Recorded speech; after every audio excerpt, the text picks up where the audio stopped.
तो इसका जो होम पेज डायरेक्शन है उसमें ही कुछ दिक्कत आ रहा है, उस वजह से ये बार बार ये इधर पे ही रह जा रहा है। उसको मेरे को एरर करना पड़ेगा। इतना अभी यूज़र इंटरफेस बन चुका है, इससे रिलेटेड इतना ये रेस्पॉन्सिव साइट हो चुका है अब इतना। और फिर ये इंटरनल में डिटेल कोड है कि अगर ब्लैक लिस्ट है, पहले जो अनऑथोराइज्ड वाला जो एरर आ रहा था वो ये वाले के कारण आ रहा था। ये ऑथ मिडलवेयर में अगर कोई अगर अगर नॉट टोकन अगर टोकन नहीं है तो अनऑथराइज्ड मैसेज शो करेगा, जैसे कि पहले वाले एरर के कारण शो कर रहा था। तो उसमें फिर हम लोग अपना पहले क्रिएट अकाउंट किए यूज़र वाले में, उसके बाद करके किए तो फिर वो अनऑथराइज्ड एरर हट गया। इसके भी शायद कुछ मिडलवेयर में वही दिक्कत आ रहा है कि किसमें अनऑथराइज्ड, ना उसमें अनऑथराइज्ड शो कर रहा है ना वो पेज रीडायरेक्ट कर रहा है। पेज रीडायरेक्ट करने के लिए उसमें क्या ऑप्शन रहता है, जैसे कि ये हम लोग का यूज़र साइन अप पेज का JSX फाइल है। JSX फाइल्स वगैरह पेजेस के अंदर जाना है, पहले फ्रंट एंड में जाना, पेजेस में जाना, front end pages sorry front end में जाना, सोर्स में जाना, फिर पेजेस, फिर अपना ये मेन चीज़ है, मेन मेन जो काम रहता है वो खुलता है। ये सब चीज़ हम लोग इंपोर्ट कराते हैं और VS कोड में उसको इंस्टॉल करके होता है। ये अपना राउटर है, राउटर सेटअप करते हैं। यूज़र डेटा कॉन्टेक्स्ट करके जितना भी कॉन्टेक्स्ट है, यूज़र साइन अप में हम लोग को क्या लगता है, email, password, first name, user data, ये सबको एंटर करेगा। फिर वो नेविगेट करने के लिए फिर जो भी फर्स्ट नेम वगैरह हम लोग इसमें डालेंगे उसको करेगा सेटअप। ये एक्सियोस पोस्ट मेन जो एरर्स है वो इस लाइन के कारण ही कुछ हो रहा है, एक्सियोस एरर बार बार दिखा रहा है, एक्सियोस एरर करके।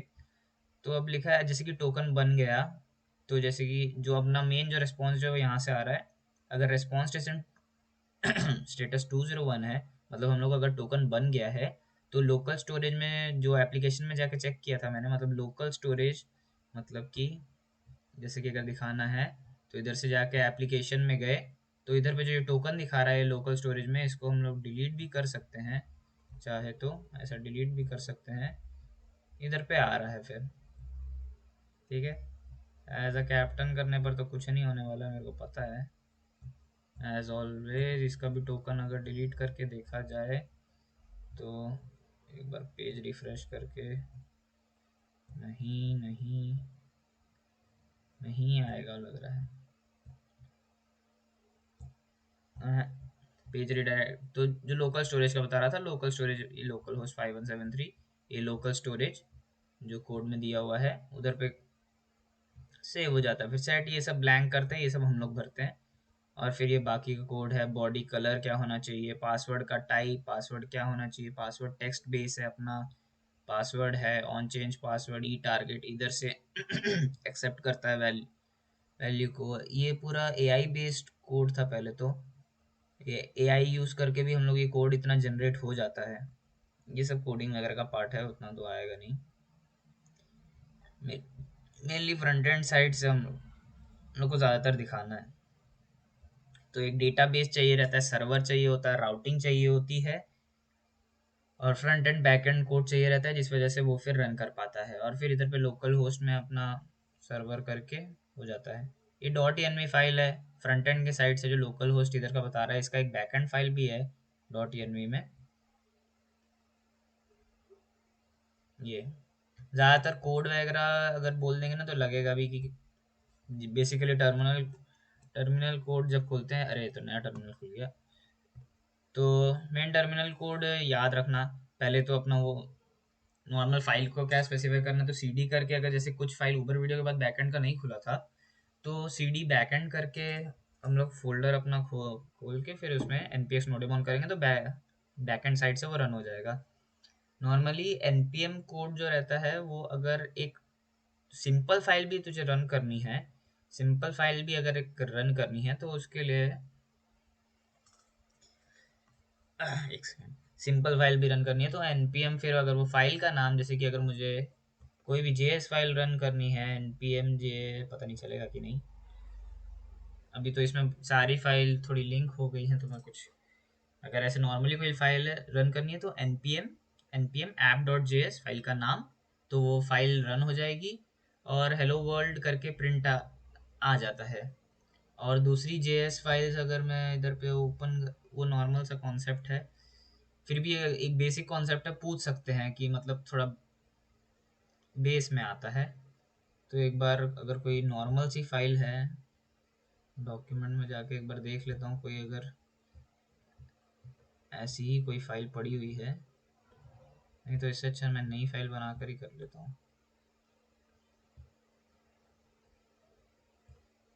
कंट्रोल शिफ्ट एन से नया विंडो खुल जाएगा।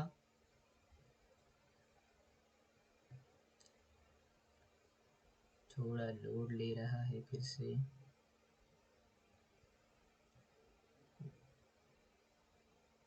अरे बंदी हो गया।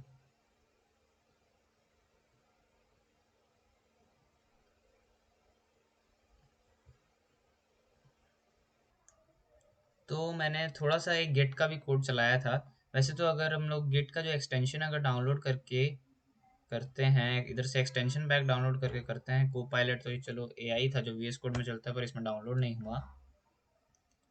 तो जो डाउनलोडेड एक्सटेंशन है वो यहाँ से करके अगर हम लोग कमिट करते हैं, यहाँ से अगर करके जितना भी जैसे हम लोग चेंज करते जा रहे हैं, तो यहाँ से अगर कमिट करेंगे तो वो गिट पे भी अपने आप अपलोड हो जाना चाहिए। लेकिन अगर मैं इधर से कमिट कर रहा हूँ तो वो नहीं हो पा रहा है। तो जनरली एक गिट कोड मैंने चलाया है इधर पे, git push H T T P S, जो कि मैं ये मेरा गिट आईडी का है। गिट आईडी का जो मेरा एड्रेस है वो, उसको पहले तो मैंने पुश करने का कोशिश किया तो ये फेटल इनवैलिड रेफरेंस वाला आ गया। तो पहले हम लोग इधर गए और फिर इधर से जो ये एड्रेस आता है मेरे गिट का, उसको उसको मैंने करके गिट पुश करने का कोशिश किया है, जो कि नहीं हुआ है एज एक्सपेक्टेड हमेशा की तरह। तो वो चीज़ नहीं हुई जो मैंने करने की कोशिश करी। गिट गिट क्लोन करने के बाद गिट पुश भी कहाँ गया? अच्छा, अभी क्लोन हुआ है, क्लोन हुआ है, पुश नहीं किया है मैंने। एक बार पुश करके भी देख लेते हैं। गिट पुश कुछ नहीं हुआ। Git just git git push लिख के भी अगर करेंगे, everything is up to date करके आ रहा है। मेरे को नहीं लगता उसमें अपडेट आया होगा। इसमें मेरा नहीं हो पा रहा है ये नीलकंठ से ही पूछना पड़ेगा, उसके में करने से चल रहा है, मेरे में कमिट भी काम नहीं करेगा अगर मैं कमिट पे जाके करूँगा। ये बेसिक चीज़ें हैं जो कि पता होनी चाहिए। ये save all committed stage change, ये क्या लिखा था, following file has unsave changes which won't be included.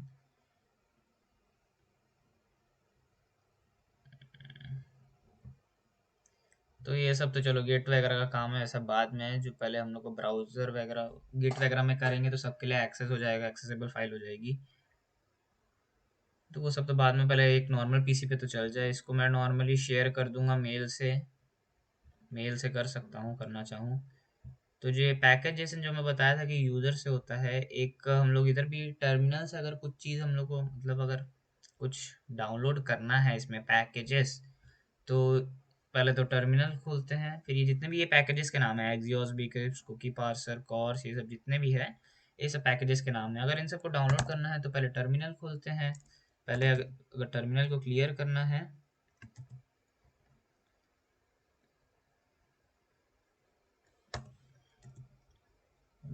Keyboard भी लैग हो जा रहा है क्या? क्लियर करते हैं। एक npm कोड करना है, npm i या npm इंस्टॉल लिख सकते हैं, एक्सियोस लिख देना है। तो फिर वो अपने आप ऐसे डाउनलोड करके आ जाएगा और इसमें शो करने लग जाएगा डाउनलोडेड पैकेजेस वगैरह जो सब चाहिए होते हैं ताकि रन हो पाए। बेसिकली फ्रंट एंड साइड से अपना थोड़ा तैयार रखना, फ्रंट एंड साइड में क्या किस चीज़ पे हो रहा है। तो जो लॉगिन वाला काम है, जो कि बैकएंड की तरफ ज़्यादा मत जाना, बैकएंड की तरफ से तो वैसे भी सब चीज़ कंफ्यूजिंग ही होता है, सब इधर उधर कनेक्टेड देख सकते हैं। यूज़र मॉडल्स के लिए जो मॉडल्स बनेंगे उसके लिए ये पासवर्ड, पासवर्ड क्या रहेगा, यूज़र मोंगूस कनेक्टेड है। ये मिनिमम लेंथ, अगर कुछ भी गलत डालने का कोशिश करेंगे तो बैकएंड साइड से क्या रिस्पॉन्स आना चाहिए। अगर पहला नेम अगर बस 3 नाम का है, तो एट मतलब 3 नाम से कम का है तो 3 कैरेक्टर होना चाहिए। वार्निंग जो शो होती है ना नॉर्मल साइट्स में, तो ये सब वो वार्निंग्स के साइड का है। ये राइड की तरफ का भी, राइट की तरफ भी कैप्टन चूज़ क्या करना है, captain model, black list, black list जो मैंने बताया, अगर कुछ एरर आता है, जनरली जो टोकन हम लोग डालते हैं वो एक दिन में एक्सपायर होना चाहिए, तो 86,400 सेकंड्स करके लिखे हुए हैं ताकि वो उतने टाइम के बाद एक्सपायर हो जाए। बाकी ये कैप्टन कंट्रोलर, ताकि वो जो वहाँ के कंट्रोल्स रहेंगे उनका नाम होना चाहिए, ईमेल होना चाहिए, पासवर्ड, कलर क्या है, प्लेट क्या है, कैपेसिटी कितनी है, व्हीकल का टाइप क्या है, ये सब। फिर रेस्पॉन्स टोकन 201, मतलब 201 में अगर टोकन मिल गया तो फिर उसका रेस्पॉन्स शो करेगा। ये सब उतना है, बैकएंड साइड से तो पूरा कंफ्यूजिंग ही है। ज़्यादा उतना उसमें ना वो उतना पूछेंगे ना उतना है। तो बेसिकली बता सकते हैं अगर बैकएंड साइड से पूछे तो। ये डबल क्यों खुल गया भाई? वही मेरा गिट कोड चलाने की वजह से ये खुल गया है, डबल डबल खुल गया है। और तो कुछ दिक्कत नहीं हुआ ना? ये गिट इग्नोर वाला एक सेक्शन होता है जिसमें हम लोग ये सब फाइल्स का नाम लिखते हैं ताकि ये सब चीज़ गिटहब में ना जाए। गिट इग्नोर ये होता है। और फिर main dot J S x front end के साइड का इधर पे, जैसा कि मैंने कुछ भी कॉन्टेक्स्ट वगैरह बनाया है तो वो सब कैप्टन कॉन्टेक्स्ट, यूज़र कॉन्टेक्स्ट इधर पे एक बार लिख के इंपोर्ट करना होता है। इंपोर्ट उसका लोकेशन करना होता है जिस वजह से चलता है। जो अभी हम लोग का कैप्टन साइड से जो एरर आ रहा है वो बेसिकली पता है क्या है? ये सब चीज़ सही है। इंपोर्ट कैप्टन करके, इंपोर्ट कैप्टन करके इधर पे है, कैप्टन कॉन्टेक्स्ट भी दिया हुआ है। कैप्टन में हम लोग क्या कर रहे थे? साइन अप कर रहे थे। साइन अप करने से टोकन बनना चाहिए और टोकन बनना चाहिए, ठीक है। इसमें हम लोग एक्सियोस को भी इंपोर्ट कर दिए हैं। सब चीज़ एकदम सेम है। कैप्टन साइन अप में देखना सेम इंपोर्ट है। और यूज़र साइन अप में भी जाएं, यूज़र साइन अप में भी जाएंगे तो यूजर साइन अप में भी यही 6 चीज़ें एकदम सेम है। राउटर है, डोम है, एक्सियोस है, यूजर डेटा कॉन्टेक्स्ट है, उधर कैप्टन डेटा कॉन्टेक्स्ट है। सब चीज़ें सेम इंपोर्ट हुई हैं, सेम है। कॉन्स्ट यूजर नेविगेट को भी हम लोग डिक्लेयर करे हैं और ये अवेट वाले को भी करे हैं। ये उसका मेन जो है, ये ऊपर जो एड्रेस शो करता है यूजर रजिस्टर वाला, ये यूजर रजिस्टर वाला जो एड्रेस शो करता है वो बोलता है इधर से कुछ एरर आ रहा है। जबकि सब चीज़ें सेम अच्छे से स्पेसिफाइड है। देखिए कैप्टन होम पेज, अगर कैप्टन होम वाले में अगर लॉगिन लॉगिन साइन अप करने के बाद लॉगिन करते हैं तो ऐसा कैप्टन होम करके, जैसे होम वाला आ रहा था ना वैसे ही वहाँ लिख के आएगा कैप्टन होम करके। ज़्यादातर वो यूआई बेस्ड रहेगा, फिर यूआई पे करके हो जाएगा। मेरे को ये फाइल नीलकंठ को भेजना पड़ेगा, उसके बाद वो इसमें चेंज करेगा। तो इतना करके अब कुछ और मेरे ख्याल से तो सब चीज़ हो ही गया है कवर, मेन मेन जो चीज़ होना चाहिए। फिर भी कुछ डाउट हो तो बताना। और ये होम, जो कि होम हम लोग लिखते थे, होम शो करता है। स्टार्ट जेएसएक्स, स्टार्ट पेज, जो स्टार्ट पेज एकदम आया था ना ट्रैफिक लाइट वाला, वो। लॉग आउट, लॉग आउट अगर उधर पे हम लोग जाके स्लैश लॉग आउट वगैरह भी यूज़ करते हैं तो भी वो पेज काम करता है। जो कि ये पेज है कैप्टन लॉगिन का है ना, इधर पे जस्ट मैं लॉगिन भी लिखूँगा। लॉगिन, लॉगिन भी लिखूँगा तो वो पेज चलेगा। ये अपना आ गया, लॉगिन के लिए आ गया। अब एक चीज़ इसमें जो एरर आ सकता है साइट बनाते के टाइम, कि अगर मैं ऐसे होम करके बस लिख दूँ तो वो लॉगिन हो जाए, तो नहीं हुआ। जैसा कि देखा, फिर से वापस लॉगिन पेज खुल गया। लॉगिन करके, लॉगिन करने के बाद ही हम लोग को होम की तरफ जाने दे रहा है। अभी इसमें एरर शो कर रहा होगा क्योंकि टोकन मैंने डिलीट कर दिया था।